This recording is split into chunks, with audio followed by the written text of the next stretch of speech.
Well, welcome there, folks. Welcome back to my channel. Hope each and every one of you are still truly well and blessed by our Lord and Savior. What the hell is going on here? Ah, look at it. It's a gloomy, cold, overcast winter's day here in South Africa. And it's dripping at the moment. So yeah, what did you just see in there? Well, that's today's video. We find out what's going on with that clutch.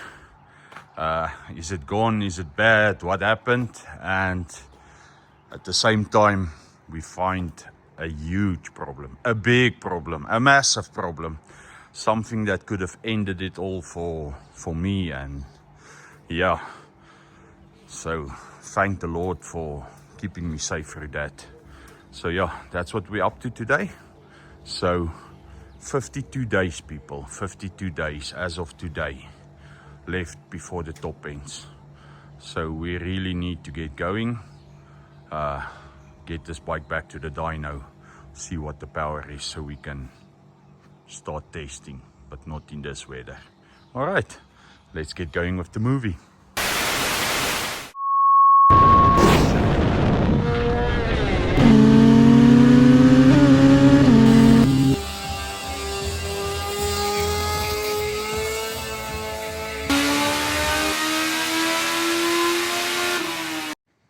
Okay, folks, the board is back in its original place, and you know how it goes. Before we start the video, quick shout out to all the sponsors / members of the channel. With the live chat, we lost another one that had a month's membership, Kamikaze. He's not a winner of the live chat anymore, but hey, he joined Normal Aspirated. Kamikaze, my bra. Welcome, welcome. So yeah, he's now one of the not free members, but paying members in this channel. So yeah, thank each and every one of you a lot. And then in the last live chat, James Webb, he won a free membership. So yeah, his name is on the board now. And then just a quick little side note. James Webb is the nephew, I think you will call him a nephew, of one of my best friends, Henk Kutsia, buddy of ours. Well, his nephew, he died a couple of years ago, but yeah, he's gone but not forgotten. So yeah, James, congrats on winning the membership, and hopefully you stay after that. So yeah, but thank each and every one of you a lot, and yeah, enough talking, let's get to the movie. Okay, folks, so yeah, we have a lot to do and not a lot of time to do it. So what are we going to do? We need to get to that clutch. We need to replace that rev counter. And then if there were any of you that observed keenly on the dyno videos, you would have seen, just put that there, smoke coming from this little filter over here. So this bike has a very intricate breather system. You saw me put the oil pan down there. So the breather system first breathes into this bottom tank where it catches any oil and, well, anything, mostly ethanol. And then it's got this little tab you can pull out. And as you can see, that's mostly ethanol / oil. Anything it breathes, that one catches that. And then any of the oil, smoke, ethanol, anything that passes through this one goes at the back up into this one. So there's no way the breather system always stays open. If that one gets full of oil, it never does, but should it get full of oil and it pushes oil up, this one can catch it also. And this one also catches water and coolant. Water in the sense of this water in here on the charge cooler, and the coolant should the head gasket or something blow, that coolant bottle fills up to the top. If it overflows, well, it catches that also. And also has a little release nipple to drain out whatever there is. So yeah, there you can see that's coming out. So first things first, I want to do, want to check the clutch. But we're going to have to drain the oil, so that's why I'm draining there, and I'm going to drain whatever's up top, on top here. Let's almost see while that one is busy, because it's never a lot. So yeah, you just push it in and you pull it out. That is just water. So I overfilled the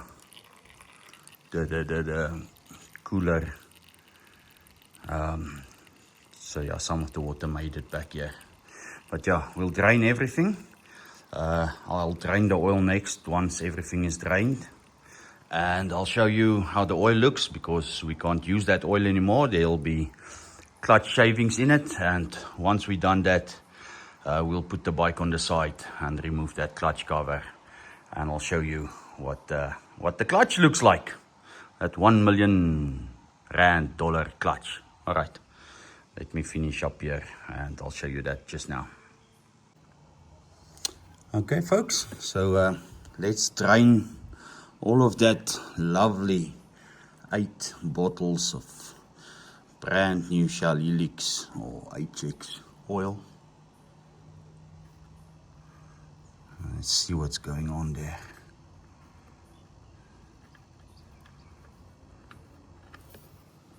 See how it looks.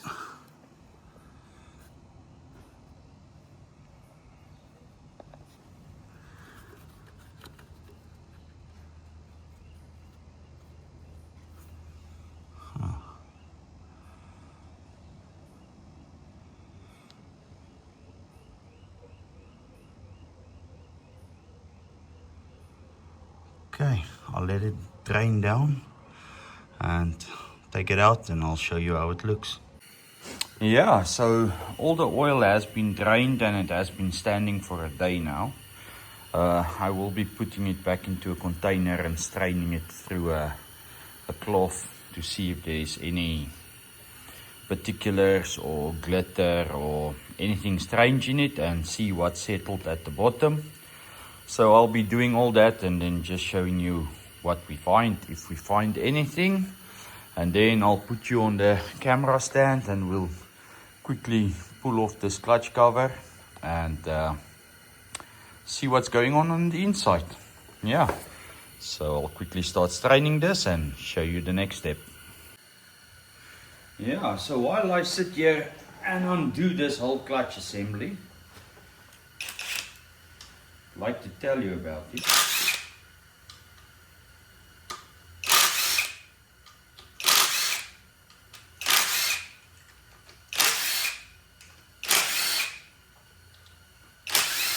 So this clutch that's in the bike at the moment has been in this bike since I put on that record at 411. I actually put this clutch in right before I did the 411. So that makes this clutch 7 years old. 7 long years of taking all the abuse, all the power. The time I did the 411, this bike made 580 horses and about 410 or 420 Newton meters of torque. Well, that was back then. The time we lifted the head, it made 827 or something. So yeah, this clutch has been here for a while, a long while.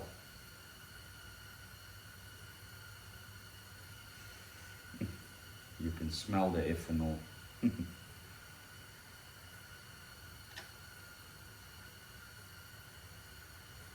So yeah, don't see anything that looks particularly bad over here.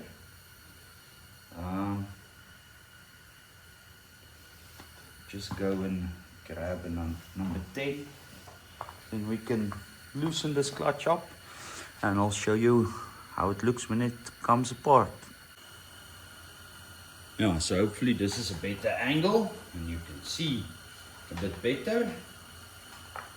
So yeah, got a number 10 to loosen that. Just want to check something.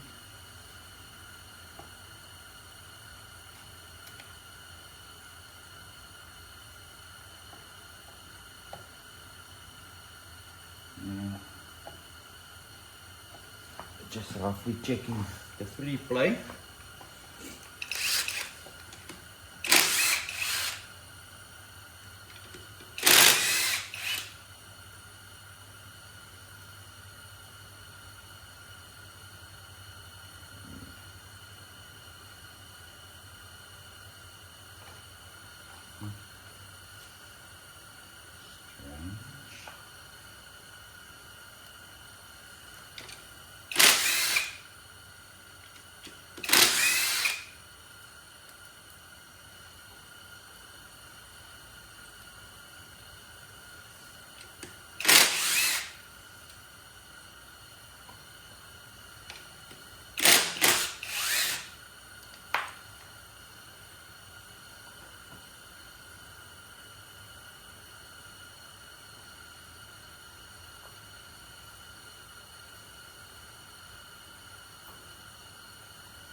Alright, so this is that very expensive clutch of mine, and I don't know if you've noticed, but it kind of looks like a standard clutch. Doesn't just look like it, it's because it is a standard Suzuki clutch. Nothing special about it.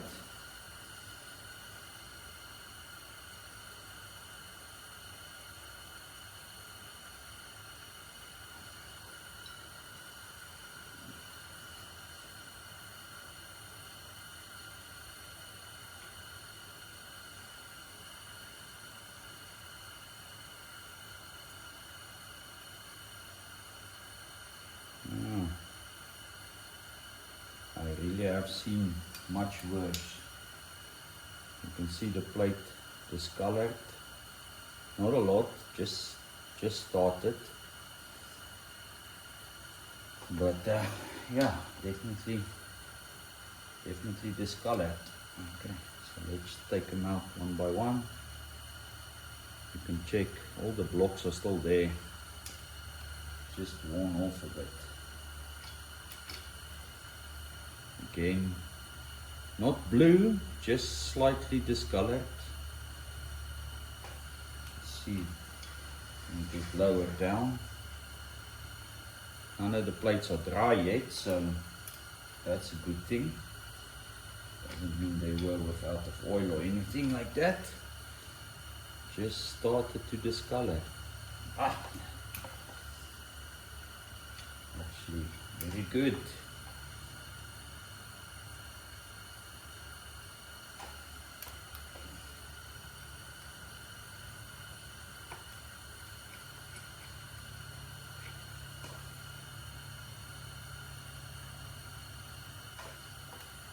Really not looking too bad for a 7-year-old clutch.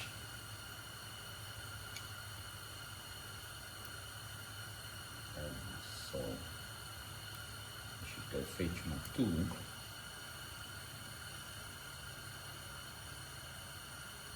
Really not that bad.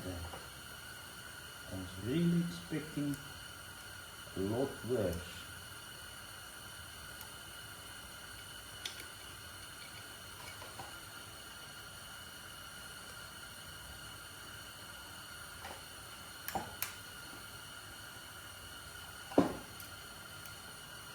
Okay, I'm gonna pause it there. Let me just go. Okay, I'm back. Got the right tools. So let's continue.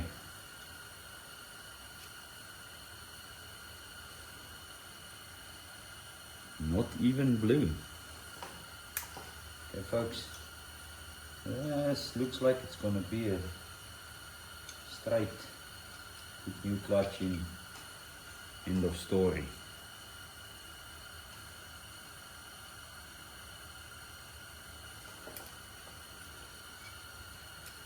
Now it's going to be a massive train smash.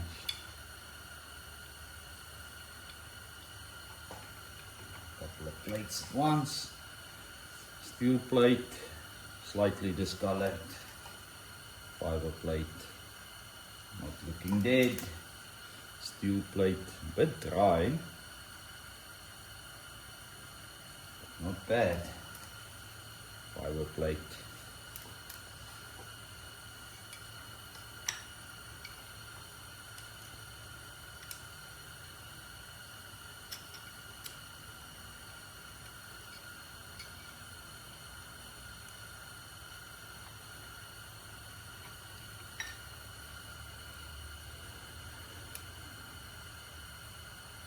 Drier than I would like it, but yeah, the bike has been standing for a while without oil. Maybe oil drain down. I will be checking all of these plates, but I won't be using them anymore. That's all of them. Yeah. So yeah, there you saw it. Just take you out of here. That's the whole clutch assembly. And now you'd be asking me, but how can this clutch hold all that power? Well, because of one thing you probably didn't see. If I put the springs like that, 3 of them are longer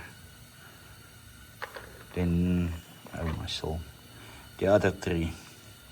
So those are 40-pound springs, and those are, I don't know what you call them, but those are tighter. That's the only thing. And then yeah, the back piece has been welded, so it's a solid clutch at the moment. Yeah, that's it folks, nothing special. Sorry. To see, just a normal Suzuki Hayabusa clutch.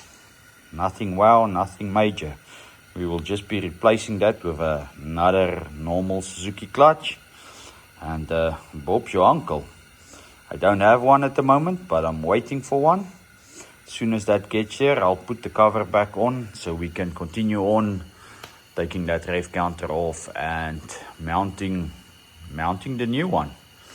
Hopefully in this video we can get done with everything. Yeah, so just hold on.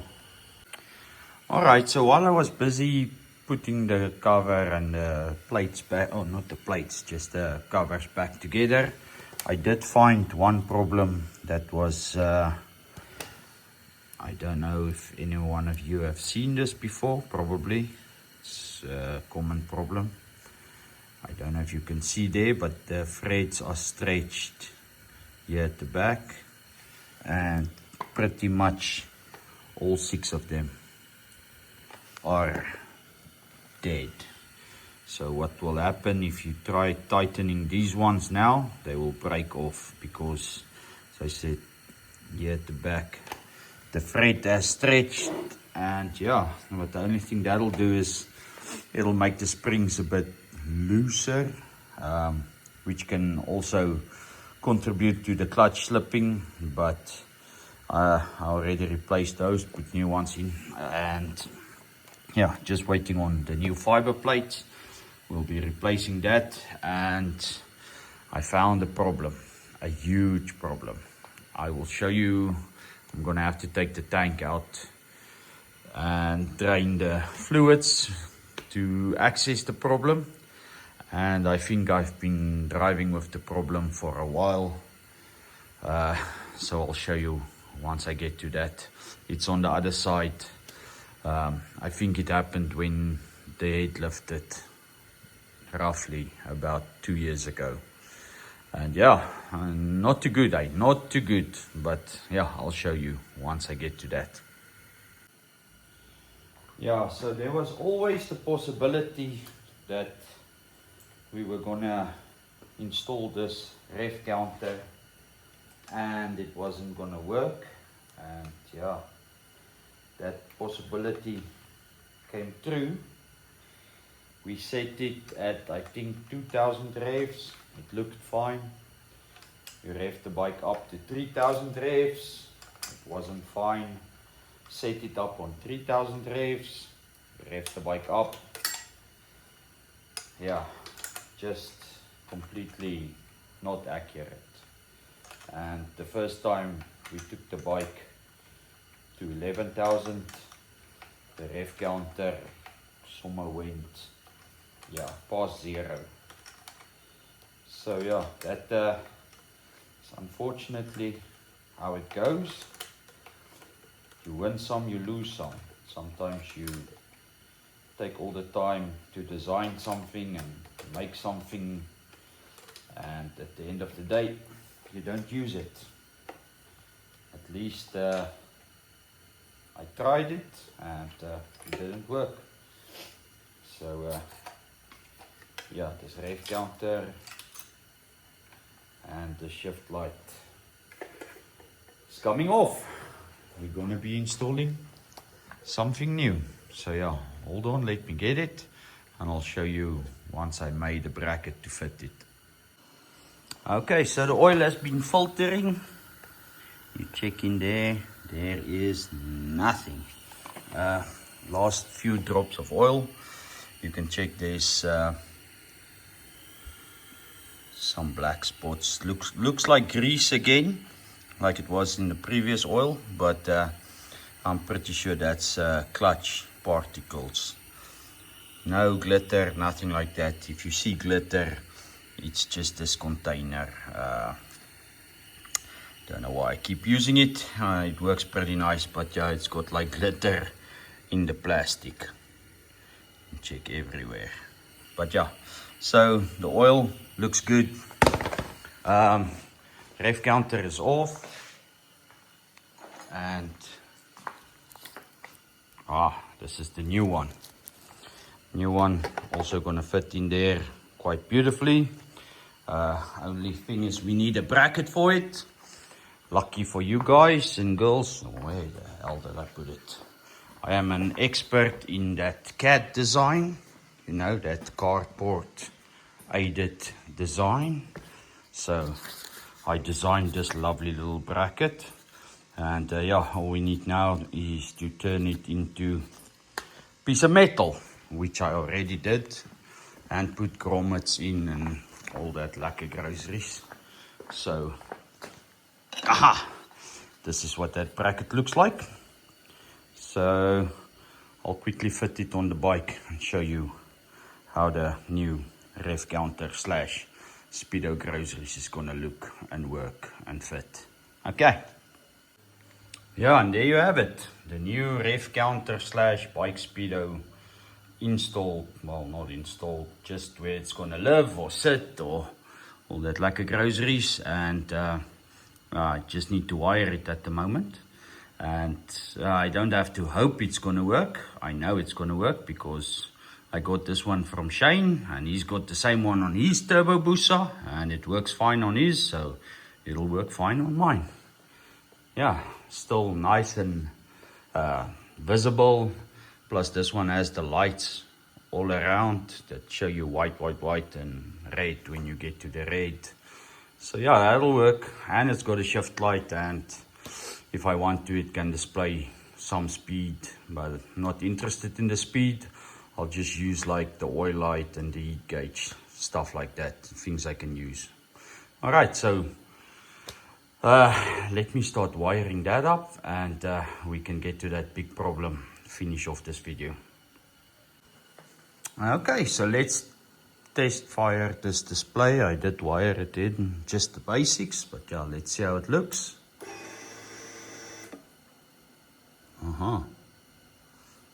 Not too shabby, eh? Not too shabby. All right, I'll quickly wire it in completely, and yeah, then we can get to that problem I was telling you about. All right. Yeah, so folks, since we are pretty much done, I still need to show you that big problem. All of this is little problems. We still need to get to that big one. But I thought, let me just quickly show you these clutch plates, because I checked the video and yeah, you can't really see what I saw or saw what I seen, or something like that. So we'll quickly check there, the plates. And I saw, you can see in the video it looks bluish, but it's really not that bad. But we'll take it apart. It's not going back in, so there's definitely been slippage and there's definitely been heat on the plates, the fiber plates. I will measure, but I'm pretty sure they will all measure undersize. But as I say, I don't know if I have a blue plate so I can really show you what a blue plate looks like. If those plates burn, they will look like this, black. Alright, so just quickly run through it. Yeah, again, some discoloration, nothing major.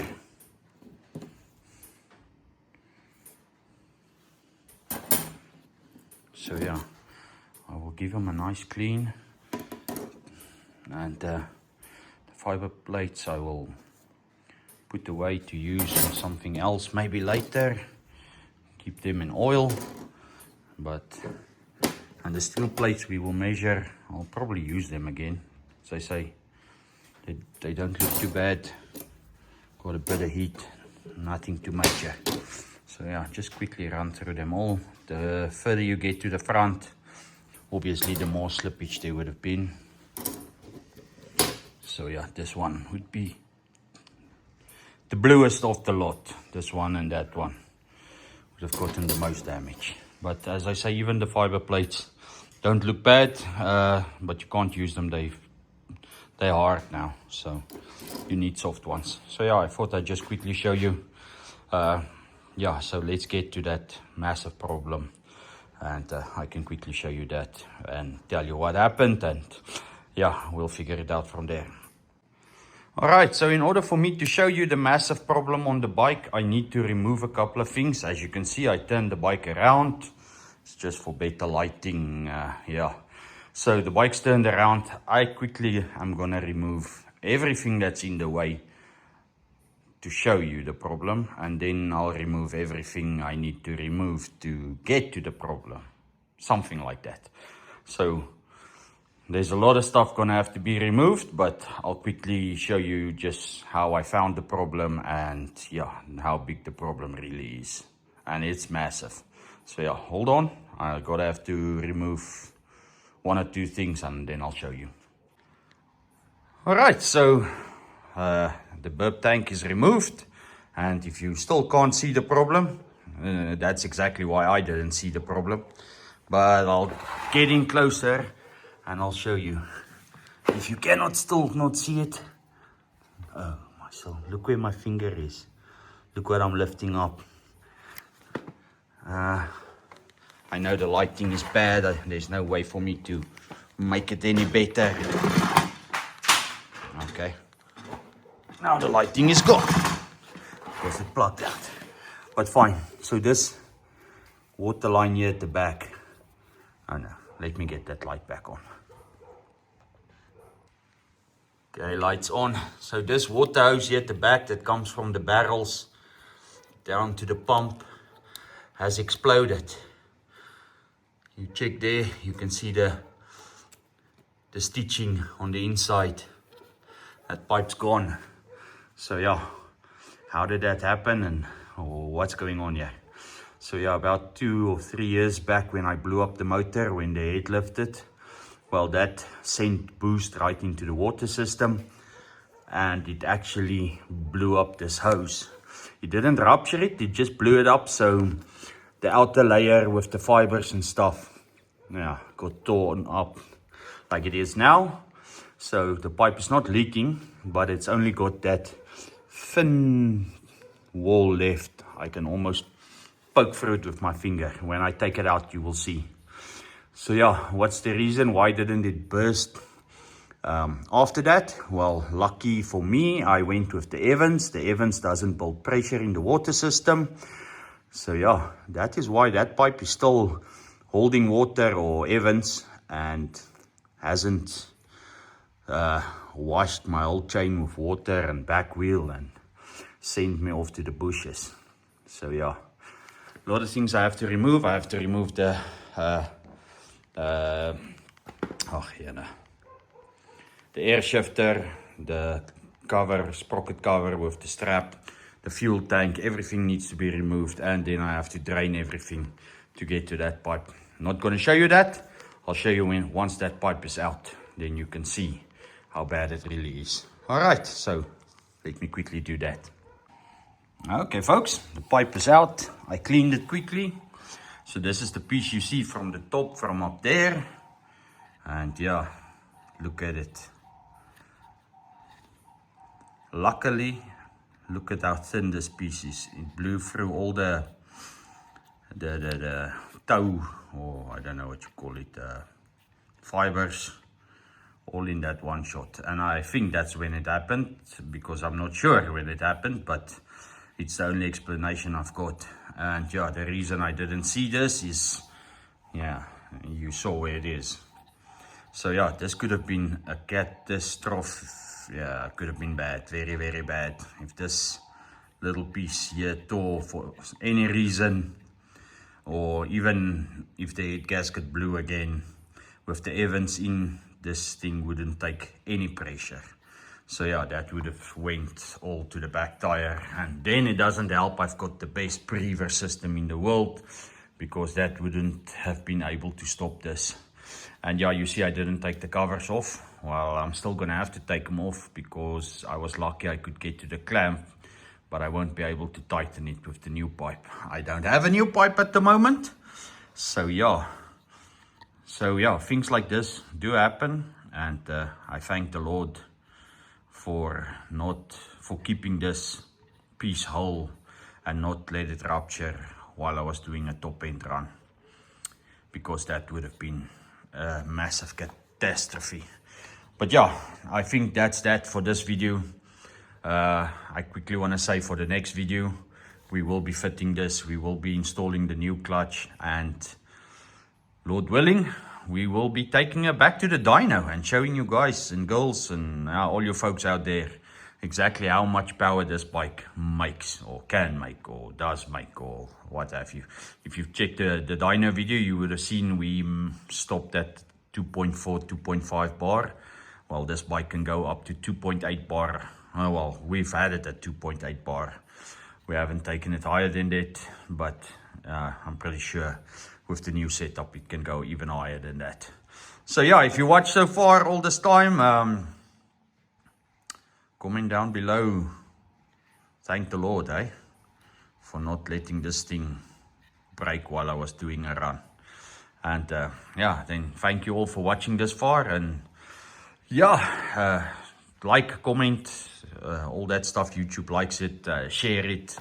And yeah, check out for the next video where this bike will be back together, ready to do a run. Okay, so hope the Lord blesses each and every one of you, and see you all next Tuesday.